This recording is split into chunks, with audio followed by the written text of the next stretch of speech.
We've got a great panel um, on board for you. It is the impact of the One Big Beautiful Bill Act.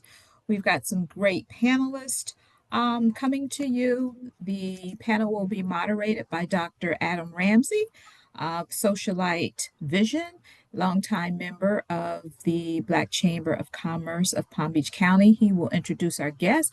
I am Keely Gideon-Taylor, the current president of the board of directors of the Black Chamber of Commerce of Palm Beach County, and I welcome you to tonight's discussion. So as our panelists are presenting, I encourage you to write down your questions. We will have a Q&A after each one speaks. And of course, we always invite you to turn on your cameras and mute yourselves while the panelists are talking. We always enjoy seeing the beautiful faces of our members. So at this time, I'm going to turn it over to Dr. Adam Ramsey to get us started this evening. Thank you, Keely. I appreciate that. Welcome, everybody. This is going to be a wonderful webinar. I'm happy to see so many faces on here because we're going to get a lot of impactful information. And I'm thankful for the panelists that we have today. They are primed and ready. We had a little intro. So everybody seems like they are ready. You know, slides are working, stuff is going. So it's gonna be a great event. But today's event about the impact of the Big Beautiful Bill Act. It was rushed through, but it had a lot that it had to do and a lot of impact it's actually going to have on businesses, a lot of impact it's going to have on each individual person. So I will do a small intro of each of the panelists, and then they can give a little bit more of themselves as we go along in the presentation. But first, we're going to start with Mr. Mark Parks. He is the president of Prevere. It is a wonderful company that is doing a lot of consulting, a lot of helping with a lot of business. Hey, Mark, say hi to people. Good evening. There you go. We see him. He got the palm trees in the background. He's making everybody jealous that we need to be at the beach somewhere. Yep. We have Christine Roberts. She is the owner of Intention Enterprises. So she does a lot of bookkeeping, a lot of business consulting, and she's going to give us a lot more information about her business. I love the background. She got the glasses looking nice. The eye doctor definitely noticing the glasses. So I like that. It's looking good on the camera. Keep on the good work. Okay. And we have CEO of HCA Health, Mr. Ken West. I see him right there. Got the professional office, looking very CEO-ish on the screen here. So welcome everybody.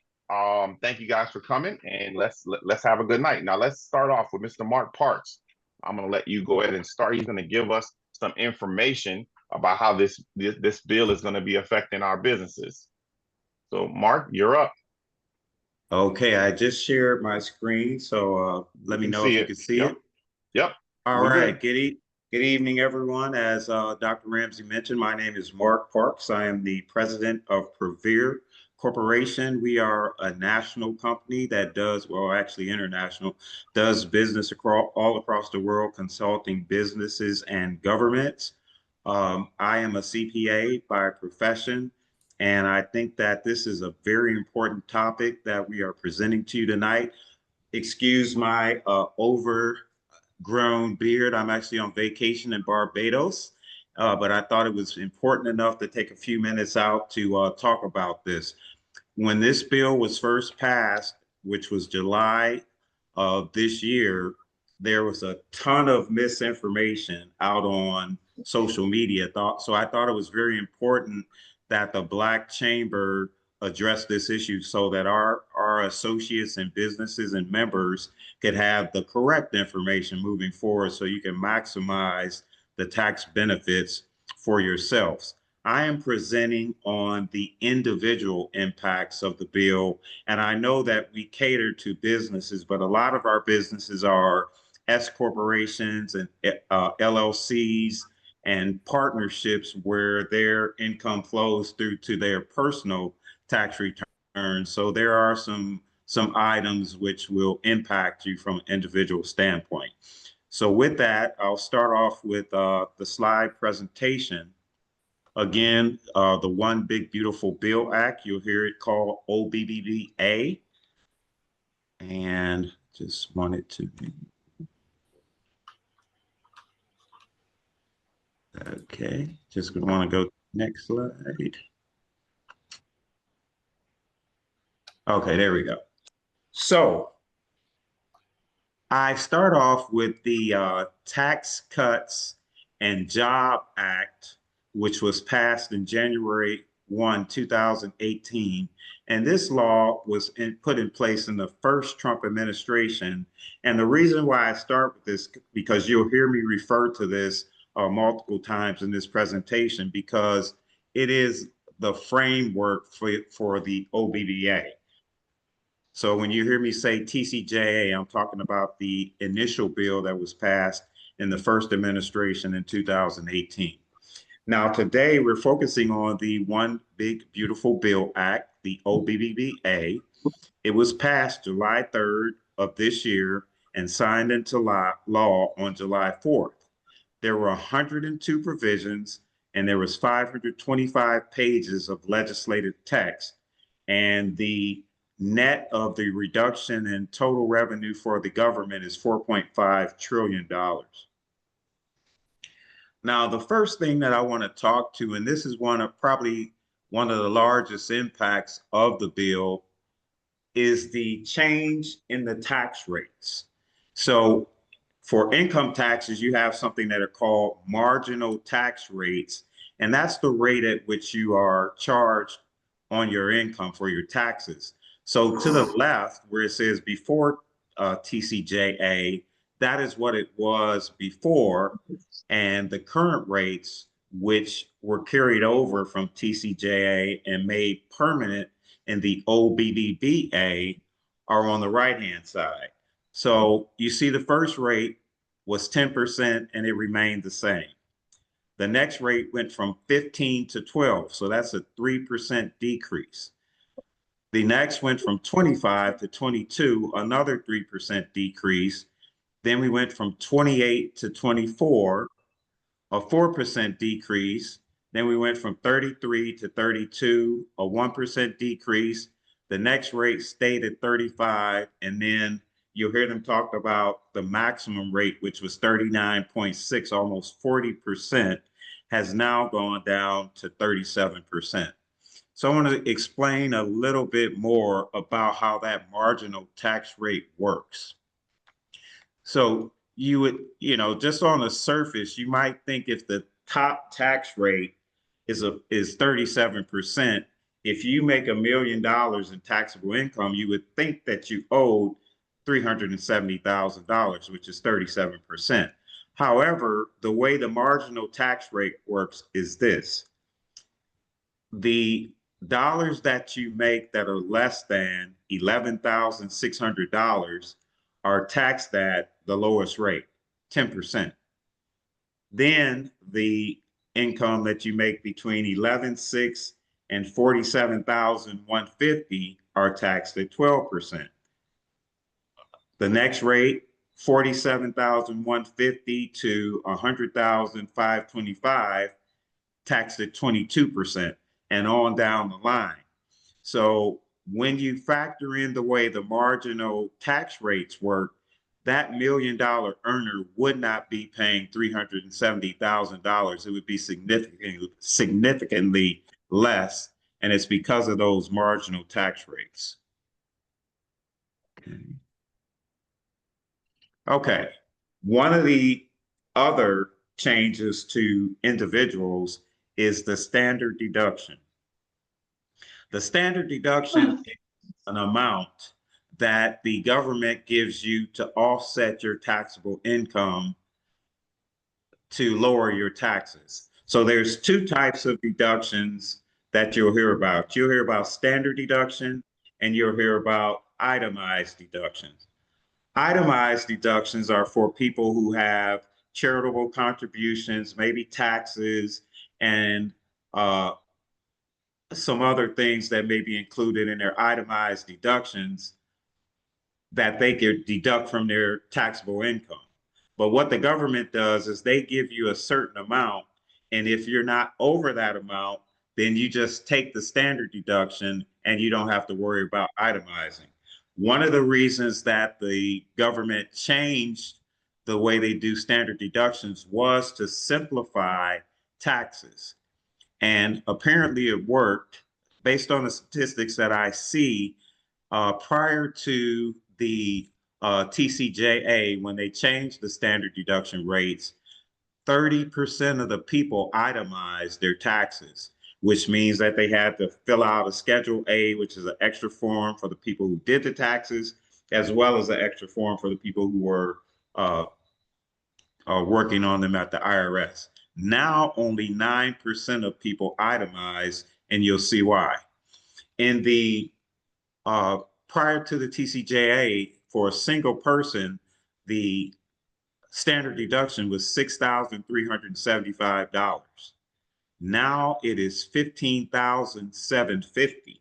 So for those people who have charitable contributions, maybe you tithe with your church, or you're giving to the charitable organizations around the county, around the country, if your contributions do not exceed this $15,750, then it's not worth your while to itemize your deductions. The way it works, if you figure out how much you have to itemize, you compare it to your standard deduction. If it doesn't exceed that, then you take the standard deduction. So $15,750 is a significant amount to come up with in charitable deductions and taxes. But there's another provision that I'll talk to a little later that may make it a little more beneficial for some people to itemize. But if you look at the category married filing joint at the bottom, you see that it was 12,700. Now it's 31,500. Once again, in order to meet that number with your itemized deduction, that's a pretty high bar. So a lot of people are no longer itemizing. So that is one of the key changes as well to the One Big Beautiful Bill Act. They made those rates permanent. They were temporary. You may recall, for those of you who are involved in your taxes, that there used to be something called exemptions. So if you had 2 children, you had yourself plus your 2 children, and you had 3 exemptions, and there was an amount tied to that. That amount was $4,150 prior to the TCJA. Exemptions, personal exemptions, no longer exist. However, in the OBBBA, they did put aside an exemption for those who are over 65 years old, and that is in place from 2025 through 2028. Keep in mind that there are some income limitations, and then they have some other language in there about you have to be a citizen of the U.S., you have to show your social security card and that type of thing. But that exemption is available. Okay, so you'll hear me talk about above the line versus below the line deductions. Above the line is on the first page of your tax return. You have your income and you have some deductions, and everything that's on that first page are considered above the line deductions, and they take you to your adjusted gross income, or AGI, and you'll hear that term throughout probably everyone's presentation. AGI is important because it is the baseline for figuring and calculating other taxes and eligibility for different credits and deductions. As you heard me say a little earlier, one of the deductions phased out with an AGI of $200,000 or more. So those above the line deductions will help you reduce that, and it'll make you eligible for other deductions. Now, here are a few, and I'm not covering all of the credits and new deductions in the bill, but here are some of the key ones. For those of you who have children that are less than 17 years old, you could get the child tax credit, and that has increased from $2,000 to $2,200, and it phases out with a modified AGI above $200,000.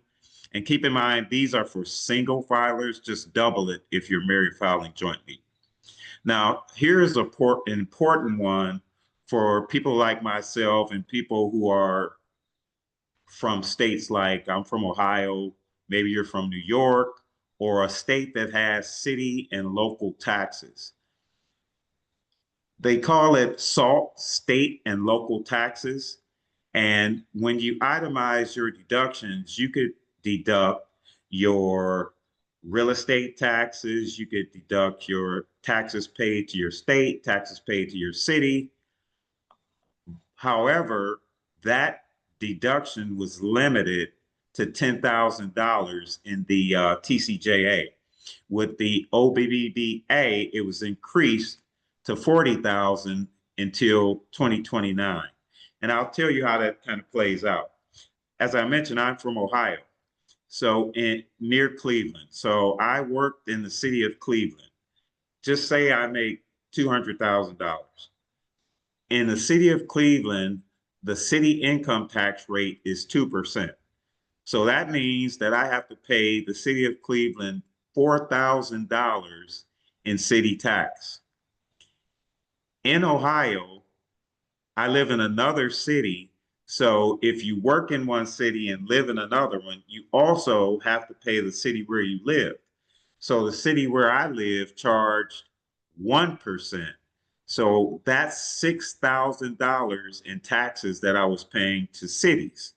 Then I also had state taxes, which were anywhere between $2,000 and $4,000, and then real estate taxes. So if you add up all of that up, it's well above that $10,000 cap. So now that it's up to 40, the people in states with city and local taxes will be in a better position from a tax standpoint. Another new above the line deduction that you probably heard about through the political campaigns was the deduction of tip income. So now you don't have to itemize to be able to take this deduction. If you get tax tips, and again, if your AGI is less than 150,000, you can write off those tips against your income. So that's a bonus, saving those who get tips on their taxes. The other one that you probably heard during campaigning was the deduction for overtime. And for that one goes through 2028. You can write off 12,500 of your overtime. It says for qualified compensation. Now, I just want to explain this to you. If you work overtime, you may think about that big check that you get when you've worked those significant hours over. You will not be able to write off all of the pay resulting from the overtime, just the overage. So typically with overtime, you get paid time and a half. So if you make $20 an hour when you're working overtime, you would make $30 an hour. The $10 difference is what you would be able to write off, not the entire amount that you made from working overtime. But again, very positive for those out there who get overtime and tips. It gives them some air in their tax bill. Now, here's another one that is great for an organization I'm very much involved in, our high school alumni association, and we give out scholarships. So now there is a $1,700 tax credit for people who give to organizations that give scholarships to elementary and secondary schools. So this is a dollar for dollar tax credit against your federal tax liability. So if in fact you've figured out your taxes and you owe $3,000, if you've given to one of these organizations without itemizing, you are able to take that $1,700. So now your bill is only $1,300. This doesn't come into play until 2027. However, it is a good law for those who are giving to these type of organizations. The other one is for 529s. 529s are tax advantage savings plans for college education. However, there are uh, they allow distributions for enrollment at elementary or secondary school. That limit was 10,000. It has been increased to $20,000. That's good, really good information. One more minute on this part, and maybe we'll come back to some of the information at the Q&A at the end, okay? Okay. Uh, and I'm wrapping up. Deductions made permanent, itemized deduction for home mortgage. For interest, it goes up from 750,000, no, down from $1 million to 750,000. Unreimbursed casualty losses is made permanent, and that's only for federally declared disasters. Unreimbursed expenses for teachers and other school personnel has been made permanent. Moving expenses incurred to begin another work in another location has been made permanent. However, that has been limited only to armed forces, and that is the permanent ones. And I was excited about this until I saw the AGI limitation. If you buy a car between 2025 and 2028, you can now write off the interest paid on the car notes of that vehicle. And the last item I have is the charitable deductions for those who do not itemize. So once again, if you don't itemize, you could write off up to $1,000 of charitable deductions without itemizing. That deduction was 300 and 600 for people married, filing jointly. And with that, I will end. Well, that was really good. I know there's some more information, so you got some more. So if we have time at the end, we'll circle back. I'm happy we started off with Mark because Mark had some positive things. Because when this bill first initially came out, it was only negatives. So we really didn't talk about the positive things. Everybody was focused on the negative things, which I did see the negative stuff in there. But I'm happy that Mark gave us something positive. I'd rather start off with something good. And okay, there is something good in there. And now, Christine, I don't know if you got some negative stuff for us, but I'm gonna let you jump in and see what you got for us. So go ahead, Okay. the floor is yours. Let me share. Okay. Everyone can see my screen? Yeah. Okay, great. All right. Yeah, Mark had great information. It's always a lot more on the personal side. There's a lot of things to learn.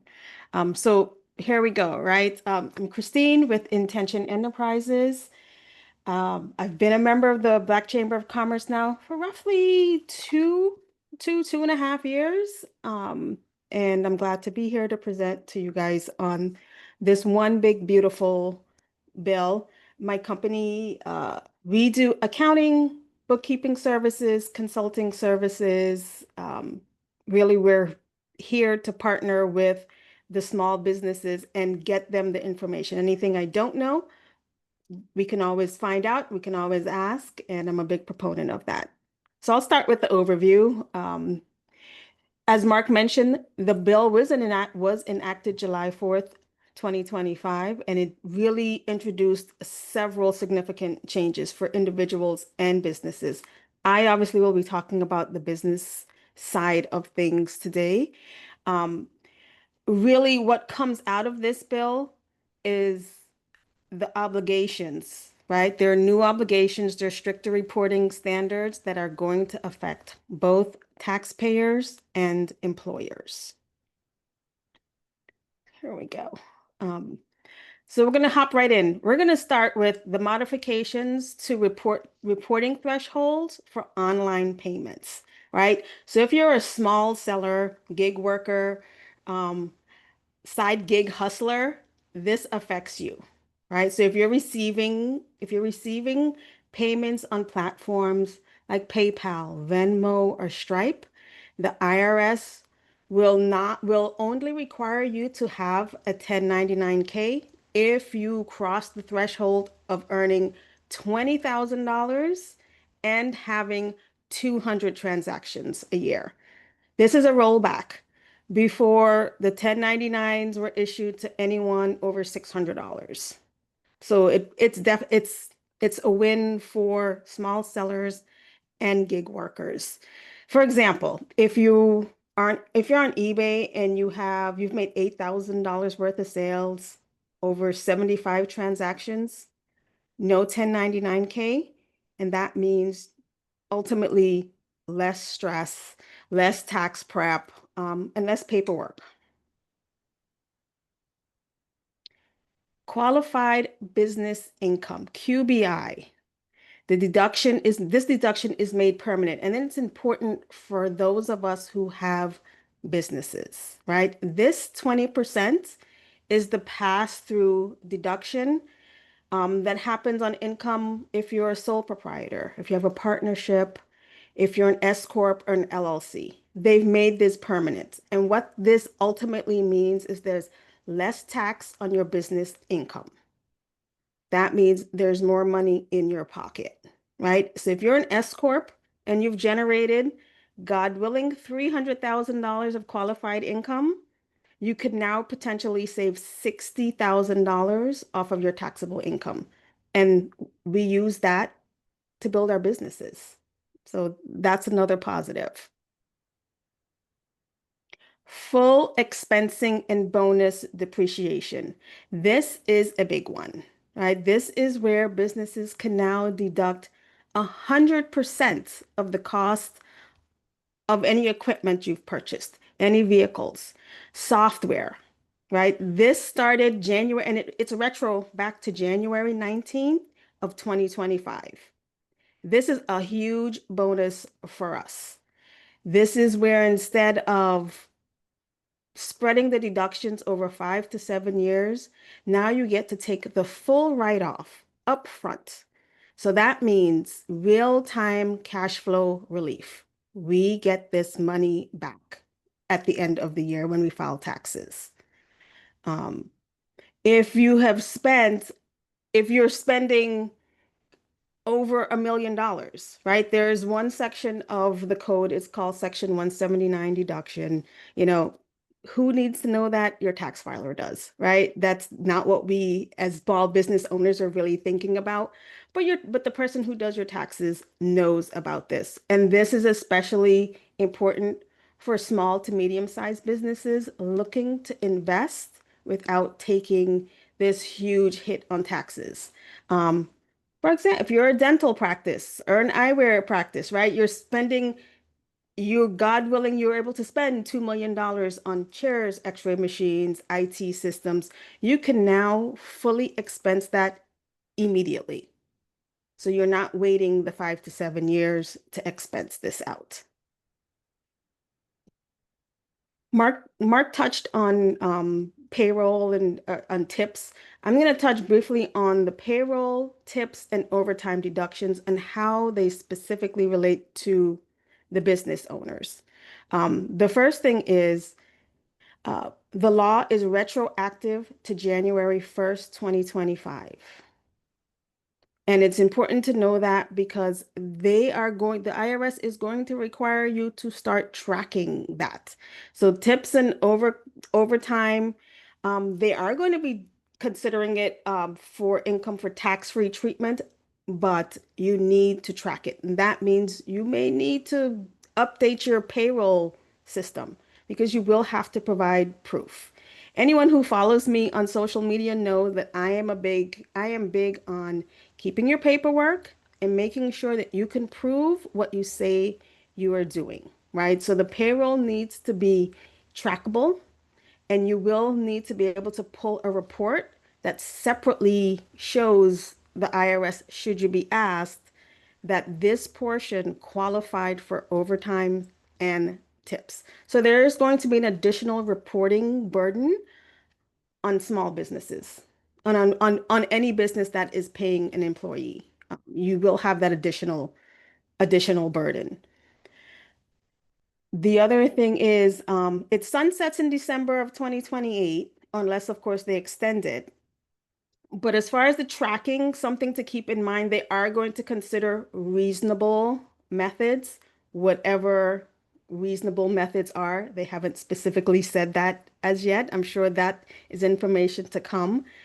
But I always advise my small business clients, talk with your payroll provider in advance to have these things set up, to figure out what reports you will need to pull in the event that they are required. Compliance and reporting changes, right? So with all of these new deductions, the IRS is definitely, again, tightening up on the reporting. So wages, tips, and overtime. Now they want to see solid reporting coming in. And if they're not able to get that solid reporting, it's going to raise a red flag for audits. So the other thing is, I'm looking at my notes, sorry.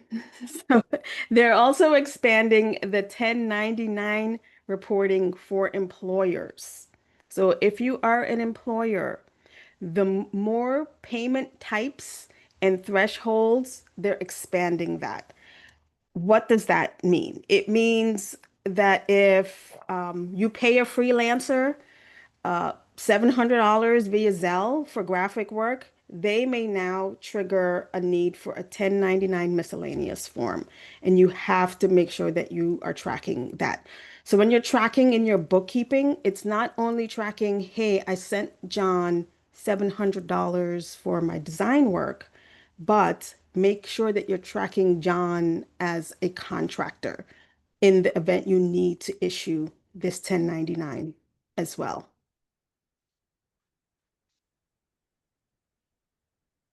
Immediate deduction on R&D expenses. So R&D is research and development. If you're in the healthcare field, I know that if you're in IT, research and development is big, right? So this is where you're able to, if you're an inventor, right? You're designing prototypes, or you're trying to improve systems, you're building apps. This is what they talk about, research and development expenses. If you're in healthcare, you're doing research and development. So if you have a startup company and you have invested $500,000 in software or research and development to develop this product, so you're now able to take that deduction immediately as well. So you're not having to spread this deduction over time, right? And all that does is put money back in your pocket so that you can reinvest into the business. Last few things that I'm going to touch on are important dates and timelines, right? We already know the bill was enacted July 4th. October 2nd of 2025, IRS will actually be publishing a list of occupations that they will consider as customarily and regularly receive tips. So you have to keep an eye out for that. If you believe that you're in the tip category, the IRS is actually going to issue a list now. I'm sure that Mr. West will touch on, Medicaid providers must apply for special funding before the end of the year, and that's a whole other category. But as of January 1st, 2026, all of these major changes take effect, including permanent tax cuts and expanded estate expectations. So if you have an estate, those your protection is even more expanded if you have an estate. And 2025 to 2028, temporary tax breaks for workers, including deductions on tips and overtime. That's the period that they will be in effect. For me, as a business owner, so these are the practical tips for business owners. I really want you to rethink your equipment and tech purchases, right? Think about the things that your company needs and now be willing to invest, knowing that when you file your taxes, it is 100% expensing and it will reduce your taxable income. Check your payroll system. Make sure that it's tracking overtime and tips correctly to qualify for the new deductions. Um, don't forget about tax credits. If you offer benefits or stipends to your employees, track them properly and claim those credits. Keep an eye on interest rates. If your business relies on credit, lock in lower rates now while you can. Um, and I always advocate talk to a tax pro. Even I have a tax pro, right? I have a guy who knows more than me, and I have to talk to that person when I do taxes. So don't take for granted that you know everything there is to know. Um, get some additional help. There are a few things that I wanted to touch on before we get off of the call. I mean, before my presentation is done. Again, you know, what this bill means for the small business or an LLC. If you operate as an LLC, an S corp, a sole proprietor, you now benefit from the permanent 20% business income deduction. This is a win. It lowers our taxable income, frees up our funds to reinvest in growth, hiring, and operational improvements. And last but not least, there are two things that are happening specifically in Florida right now, right? Florida, and I didn't include this in my file in my presentation, but I wanted to make sure I mentioned it. Florida has a repeal on sales tax for commercial rentals, right? That became effective October 1st. So that means no sales or surtax on your commercial rental properties. So if you are renting from someone, check your invoice and make sure that they are not charging you the sales tax or they're not charging you the tax that they normally would. So reach out to them. And also the other tax relief that I want to mention here, state of Florida, they're doing a lot of sales tax holidays on lots of things, right? So be aware of the different sales tax holidays that they do have. And in our current climate, they have chosen to do a sales tax holiday on firearms, ammunition, um, camping gear, all of those type of things. There is a huge sales tax holiday through the end of the year. So it's something I think that if I know other people are aware of, and I feel that our community should be aware of the fact that these tax holidays are going on and we should take advantage of them as well. Great, great, great. Wonderful information. What I would say is, budgets determine priorities. So you show me where you spend your money, and I'll show you what you care about. And the information that's been brought up so far was some positive things that this bill did for businesses, personal and businesses. The two areas in which I feel this tax act really made a big change was healthcare and renewables, whether it be solar and wind.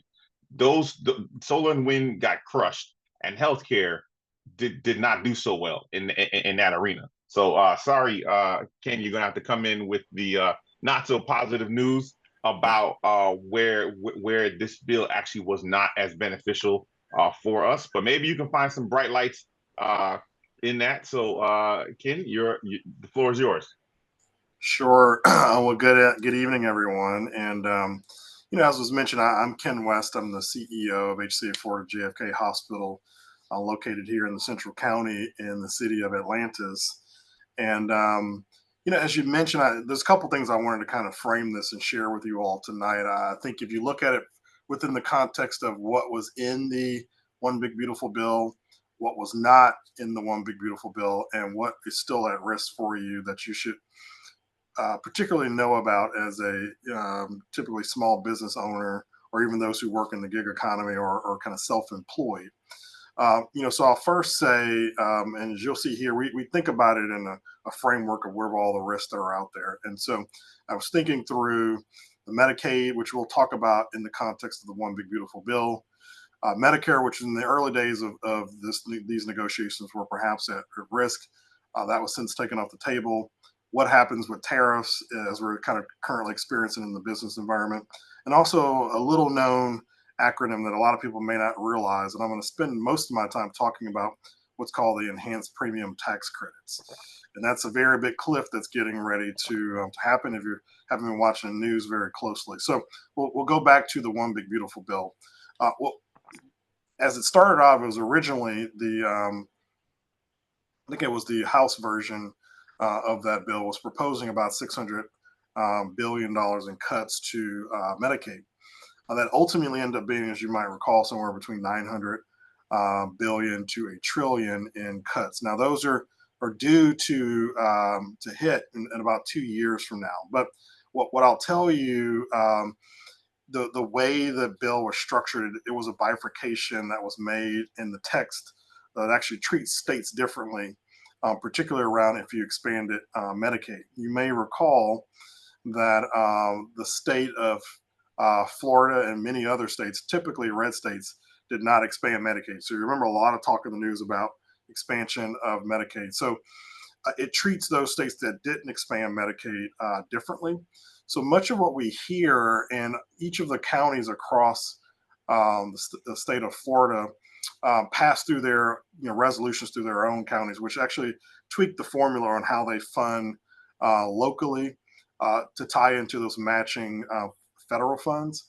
So there is a great chance, because of the state we live in and we didn't expand Medicaid, that we're not going to feel a lot of the hit as it relates to Medicaid. Now, blue states in particular who did, they're likely to experience much of that impact. What I'd also say is the law also includes, as you've mentioned, some other positive things that we've been just studying and understanding better. So an example, particularly within your businesses, the permanent extension of the bonus depreciation. I believe we're now at 100% bonus depreciation from where we were at about 60% before. So that means that if you're making investments in your business, as an example, or even if you're using like a short-term rental and you're making a major investment in that, you can actually depreciate off of those expenses at 100% now. The other thing that was most important for many people was that it did not include cuts to Medicare.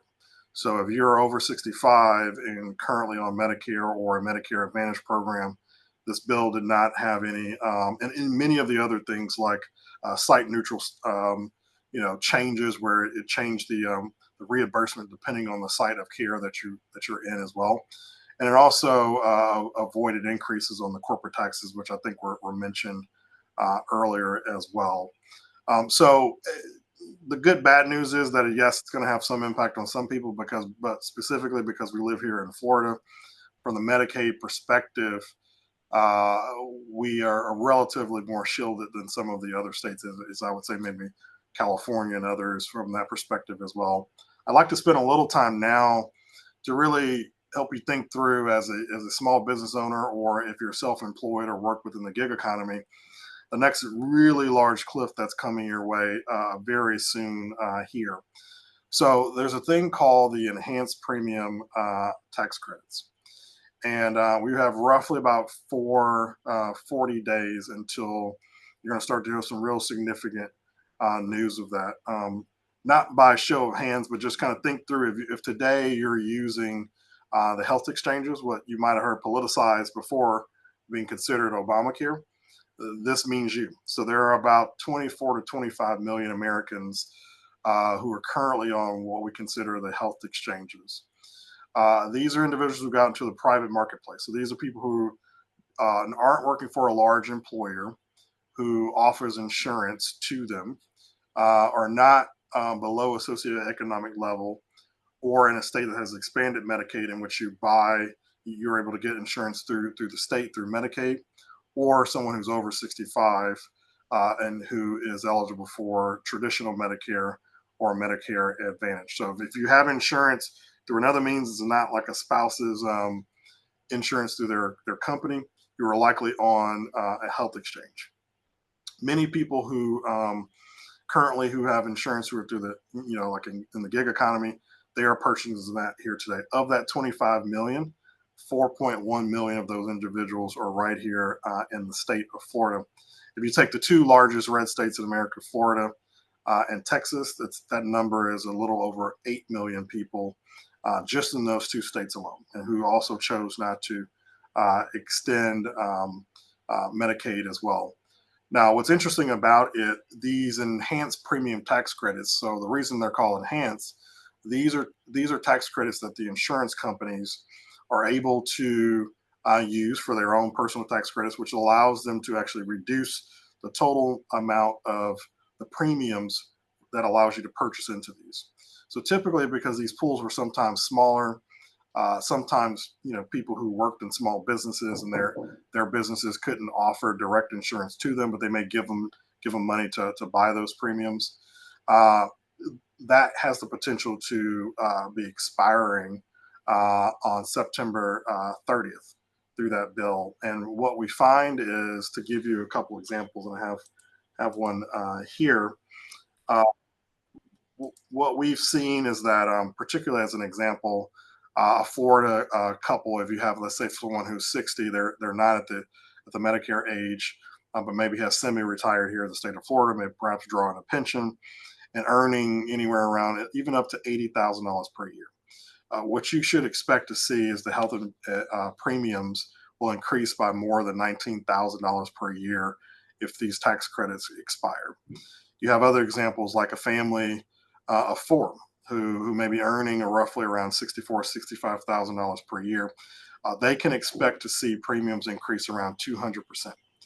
So this is a quite significant thing that I thought would be helpful for you all to understand what's coming, so that you can begin to think about how you talk to your federal legislators as well. I'll give you a sense of the significance. Our company is the largest health system in America. We have about 190 hospitals across 20 states and across 43 domestic markets, and we have a cluster of hospitals that are in the UK as well. And in total, about 2,700 sites of care. We sent every CEO across the entire company from all of those 190 hospitals to Washington, D.C. To meet with all of our federal legislators there. That's just how significant this type of impact can be to you all. And so this timeline is coming very soon. So if you are all on the exchanges, when this funding expires at the end of this month, the next window that you'll begin to see is when the rates are released for open enrollment. So we typically see that in late October, early November is when you'll see when you go to sign up for your new insurance for next year. And then you'll get the sticker shock of that. The other thing we're starting to see is some of the insurance companies who were previously on there, the risk of it is too much for them, so they start to back out. So there's going to be less choice for you to pick from as well. And in fact, if it does go through and many people drop out, what you'll find is some people will either go without insurance, or only the sickest people who maybe have to have that insurance will stay on those plans as well. And then everyone else who chooses to, it will take a larger bite out of your paychecks or the revenue of your companies as well. So I just wanted to kind of give you a quick update on that as we get into the questions as well. How you can take action, what we've been doing as we talk and try to educate a lot of folks out in the community. You can actually scan with this QR code from your phone. You put in your name and your zip code. It'll give you exactly who your member of Congress or Senate or the Senate is, and you can send a message directly to them as well. I've done it. Our board members, our colleagues across the organization, really let them know. I had the opportunity to, as I mentioned, go out to DC and meet with all of our members of Congress. I've invited some here, most recently, Congresswoman Lois Frankel touring, really educating them on it. And what we see now is really the jockeying there in Congress. So the Democrats have said it's our most important issue that they're using as leverage. As you hear, we're coming up on a deadline for either a continuing resolution or a budget or a potential shutdown of the federal government. So they're using it as leverage there. It's tricky for Republicans, because the majority of the impact this is going to be those 25 million. Most of that are in red states across the country. But there's also been this aversion and not wanting to continue funding. And there's been a lot of rhetoric over these years about dismantling what was considered as Obamacare, but the Affordable Care Act. So it's a very tricky position that we're in right now. But there, as you see, there's people's lives at stake, and particularly those who run small businesses and those who employ people in small businesses or who are self-employed are many times the largest recipients of this as well. So I'll stop there and answer any questions, but thank you all for allowing me to join you. Great information. Great information. Yeah, definitely. I am looking forward to seeing what they're going to do with the Affordable Care Act and those people, because what people are not realizing is that if people are not insured, then they're going to use the emergency rooms as their place of getting care. And if you go in there, they have to patch you up, but they don't have to actually treat the whole thing. And then the insured people are going to have to actually pay more money. So some people are like, oh, that's not my problem. It is your problem. Even if you do not get your insurance from those open markets, the people that come in there and use the HCA hospitals emergency room as where they're going to go for their primary care visits because they can't get turned away. That's what they think in their mind. Then it's going to drive up the cost for everybody else. So these things that are, oh, I have Medicare, so it's not going to affect me. It will affect you. Now, Ken, the one question I had for you was, what about rural hospitals and rural areas in which a lot of their funding comes from Medicaid? Because some of those people are not realizing that, hey, I don't take Medicaid, so that's not going to be my issue.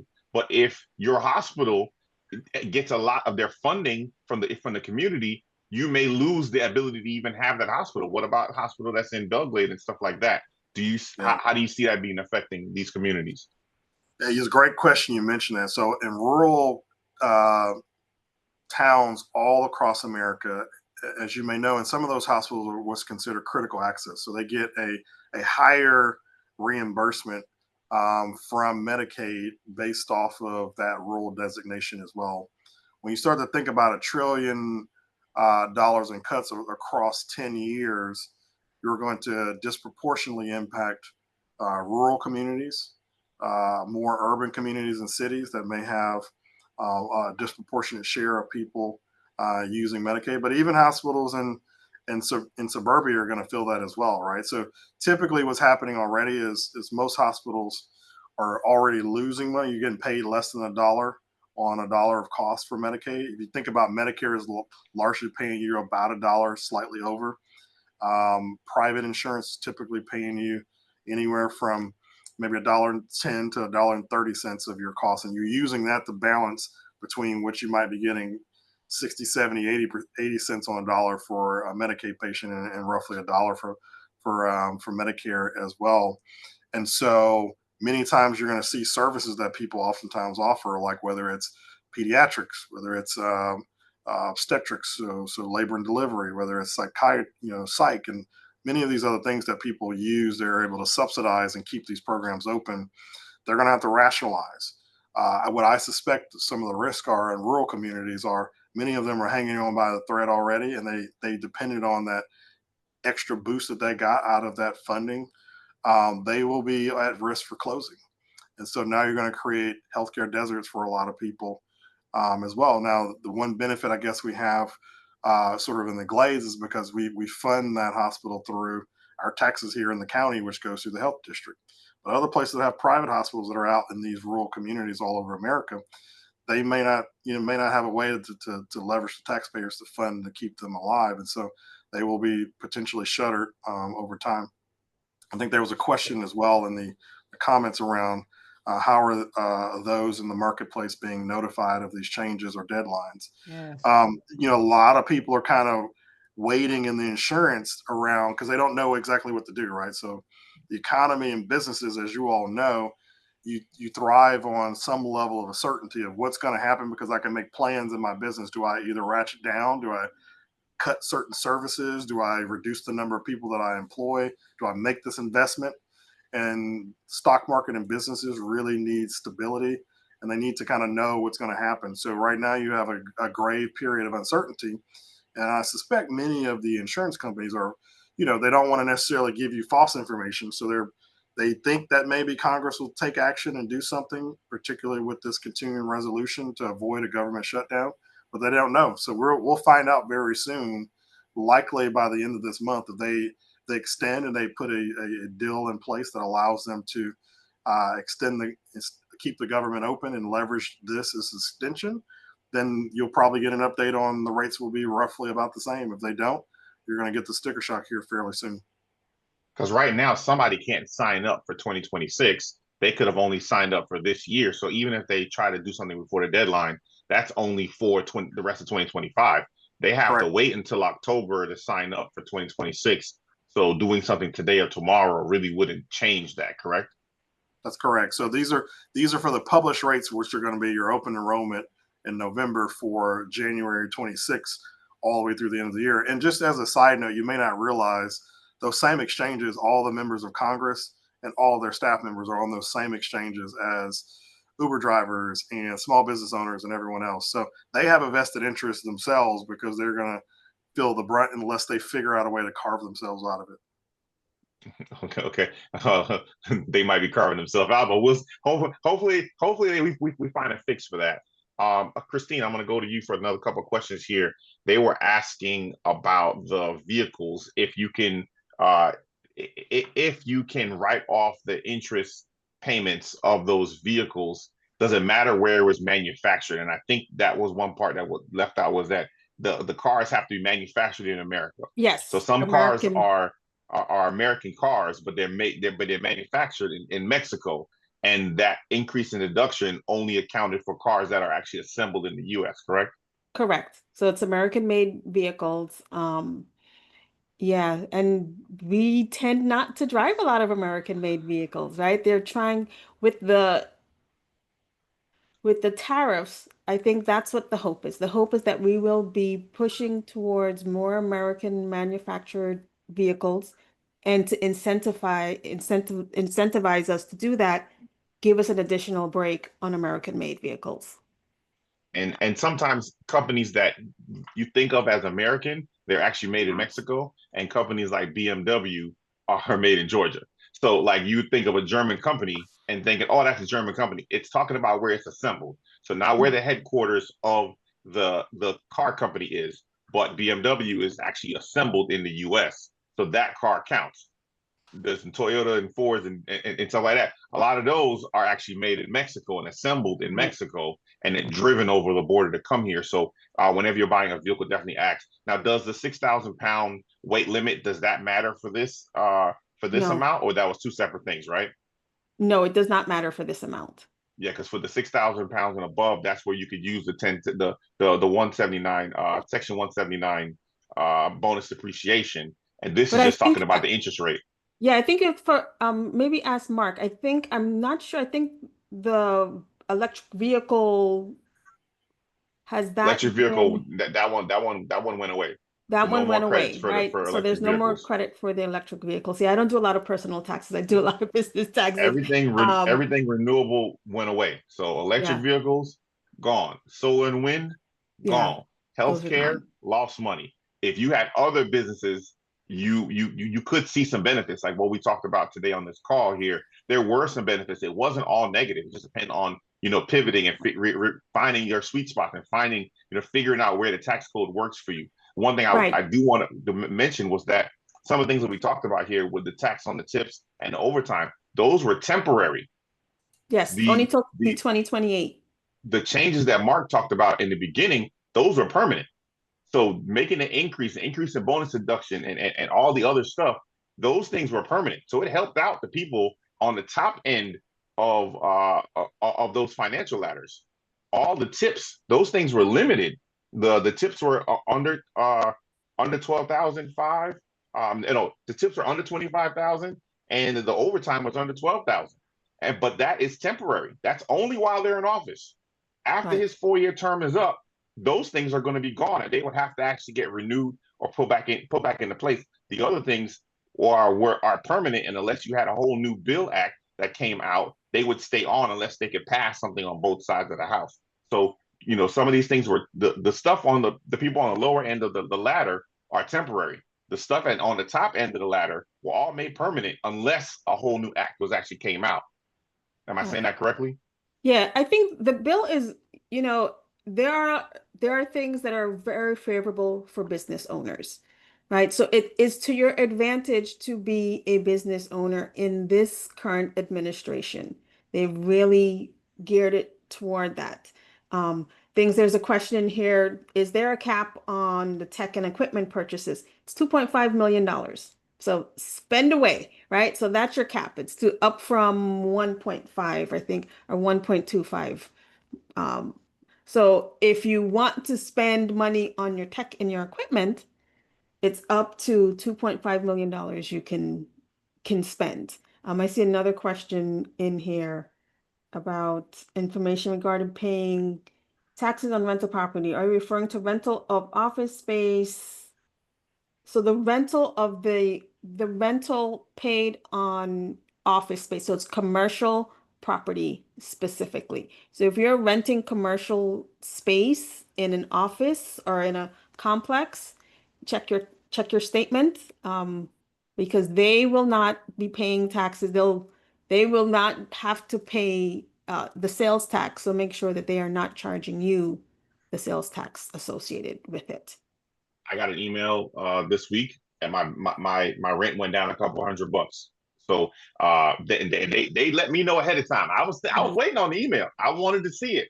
They knew I was But going to not be checking. everybody So knows.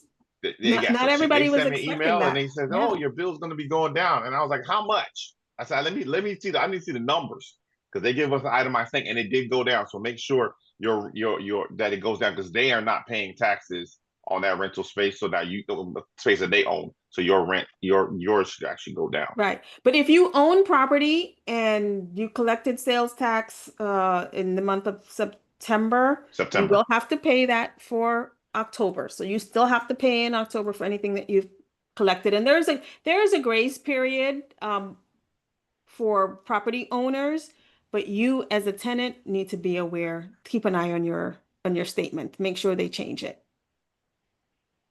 And somebody else asked about receipts here. You shared receipts of online payments. Does this apply to Amazon royalties or QuickBooks payments? Are you okay? So you're talking about any freelance. We're talking about freelance income for a service provided. We're not talking about products sold. So those are two different areas. Yeah, Yeah, so but if I you think so with if you so you if you sold a book, um, then that's related. I believe that still falls into the category of Zelle payments, right? And if you're working with something like not QuickBooks, because QuickBooks is your accounting system, that's completely different. But your Amazon that you're getting royalties for your books through, they will issue you a 1099. and A lot of companies still will be doing that. with QuickBooks, they do have an app where you can scan receipts and it connects right up to your QuickBooks and connects it for you. So if you go to QuickBooks Online in the App Store, you can click on scan receipt and it will link up to, because it uses AI and all the other stuff, and it will see, oh, $26. What did you have a charge of $26 for recently? And it will connect those receipts for you, so you don't have to manually do that. So for Yeah, all that's the if she business has a owners out purchase. there, Yeah, if she yeah, made a, if she, yeah, if you've made a purchase and you want to keep your receipts, yes, She's QuickBooks, talking. She's Wave, talking and about lots of other e-commerce. services will do She's that. talking about e-commerce online Right. sales. She's Yeah. talking about e-commerce yeah. sales from purchases. So your QuickBooks purchase, that's regular income that's coming in through your accounting system. So you would account for it in the same way you would account for any payment made by a client. Now, your Amazon royalties are different, right? Because those royalties are coming through Amazon itself. And Amazon is tracking it on their portal. right? And what's going to happen with Amazon is they will issue you a 1099 for any purchases that are made. And I'm just All right. Right, curious. Mark? Mark has a few questions here now. Listen, I tell people all the time, I have a master's in accounting, but Mark is the CPA, right? So, between the two of us, we've got you. Since we're on online, let's just say Shopify. Would that include those online payments with like a Shopify? Yes. Okay. Yes, Awesome. ma'am. All right, so now we have a question here about the $1,700 tax credit for qualified schools. Right. What is considered a qualified school? So that's actually for charitable organizations that provide scholarships to schools. It's not for the schools. It's for, like I mentioned, I'm a member of Alumni Association. We give the students scholarships. So donors can contribute to us and take that $1,700 credit. Got it. All right. Any other questions? And you guys can come on video. You don't have to put it in the chat. Somebody wants to jump on and say something, you can. So far this has been great information that has been shared. Does anybody want to come on and ask live or put another one in here? Hey, this is Melanie. Hey, Melanie. Hey, how are you? Hey, great information. Thank you so much for sharing this. This is excellent. I do have a question. I know this is the present. My question is kind of like for the future. There is a House bill right now, House Bill 25. I know when Trump came in, he was hell-bent on saying that he was going to dismantle the IRS. And so the House Bill 25 or HR 25, it's on the it's right now, it's not even a bill yet, but it's all about, putting a flat tax in place and getting rid of the IRS. Now, what are your thoughts on, like, hey, will this actually probably gain traction? Because they're saying that like by 2020, I think it's 2029, that the IRS would be fully dismantled. So I know like for nonprofits, this would be something that they would have to have on their radar now, right? Because that could be potentially detrimental to like all nonprofits. But I kind of wanted to hear your take on that, and and how people should be preparing, because we are living in uncertain times, right? So.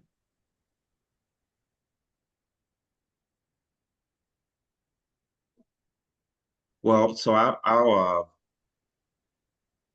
I'll speak to it. The reality is, as you mentioned, we're in uncertain times, and a flat tax has been something that I've heard talked about for probably 30, 40 years, and has never come into fruition.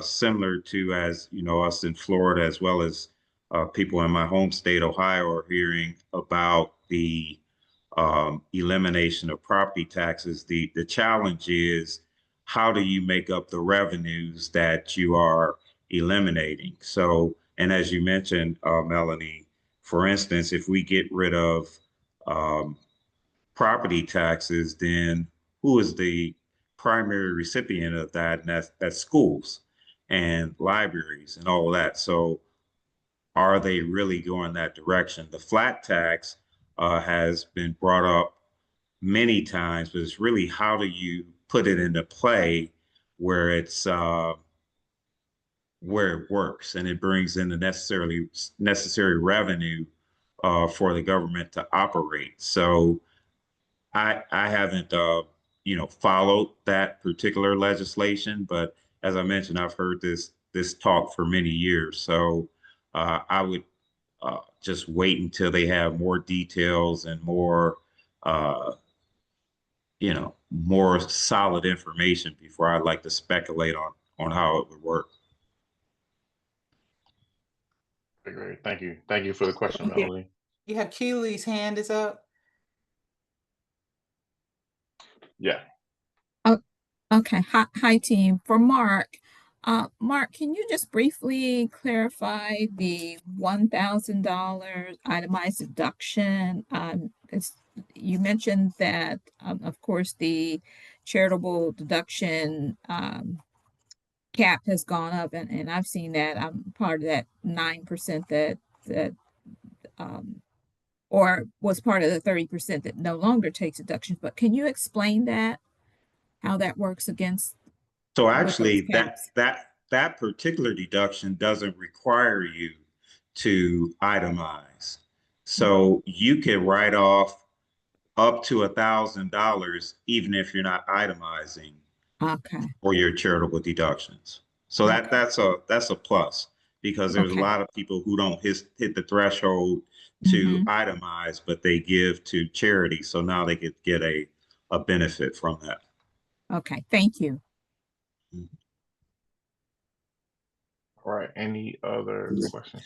There was one more put in the chat for primary private practice. How do you anticipate this bill affecting Medicaid and Medicare reimbursement? I think he covered this a little bit before, Dr. Brown.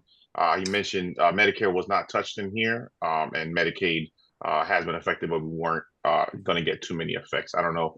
Ken, you have anything else you wanted to say on that? Yeah, I would say the same. And right now, we were part of, seeking with our county commissioners to approve a higher rate of the matching for the funding through the state to match the federal fund for Medicaid. So we think because we were not a Medicaid expansion state, we don't anticipate significant impact. At any rate, even in the rest of the country, it's 2 years from now before you'll start to feel that 10-year reductions that are coming. Much of that is going to come through a variety of things like much greater restrictions on how you qualify for it. And so there are some instances in places where you might can argue people have a relatively higher incomes who can still qualify for it. But there's other things that you've probably heard about, like some requirements around either volunteerism or seeking and employment in order to qualify for Medicaid. And so we'll see. But for you working here, maybe not as much of an impact as other states. And a good thing you just mentioned there as well is some of these stuff does not hit for 2 years. They did it purposely. This is going to hit after the midterm elections. Mm-hmm. So the next group, the midterm elections, right after midterm elections in that November, that January is when a lot of these negative components of this bill actually takes place. The positive things, the tips, the deductions, the overtime, those things are hitting now. The negative components, a lot of them are not hitting until after the midterm elections. So by that time, he's already going to be out of office. A lot of those people would have already been there. And it would be too late. It'll be a while before you'd actually be able to be mad about it and do something about it. So just it's important to know for voting, voting does matter. And budgets do determine priorities for people. So I want to thank the Black Chamber for putting on this event. This was a wonderful showing. I love to see so many people showing up live. Just because it was going to be recorded, it was important to be here live. It was important to be here in person. Thank you, Mr. Ken West. I really appreciate your time coming in. I know you have an event to get to right after that. I think you're gonna make it by about 5 minutes. Mark, yeah. Thank you for joining from the Caribbean. Bring us back something. I mean, right? I don't know. Bring us back something. If you're on vacation, we're not on vacation, so bring us back something. A bottle. Yeah. And Christine Roberts, thank you so much. I really appreciate everybody's candor, everybody's information tonight. This has been wonderful. Support the businesses that are on here. Support the people that are on here. And make sure we support the Black Chamber. Go ahead, Keely, the floor is yours. Okay, well, you said it perfectly. Support the businesses that are on there. All of our panelists are supporters and members of the chamber. Thank you, Dr. Ramsey, for moderating today. This was very, very helpful. And it's going to impact us all. So on behalf of the Black Chamber of Commerce of Palm Beach County, thank you for joining. I invite you to join us next Thursday, where we'll have a networking mixer at eSuites hosted by I Think Financial, one of our many partners. And then don't be remiss, check out our calendar of events. We've got a healthy lineup through the end of the year. I want to thank Tracy Thomas, who many of you know, who's holding down the operations on the back end. But ladies and gentlemen, have a grand evening, and thank you to today's panelists. Thank you. Thank You you. guys, great Thanks for job. having us. Night. Yes. Okay, I guess we are.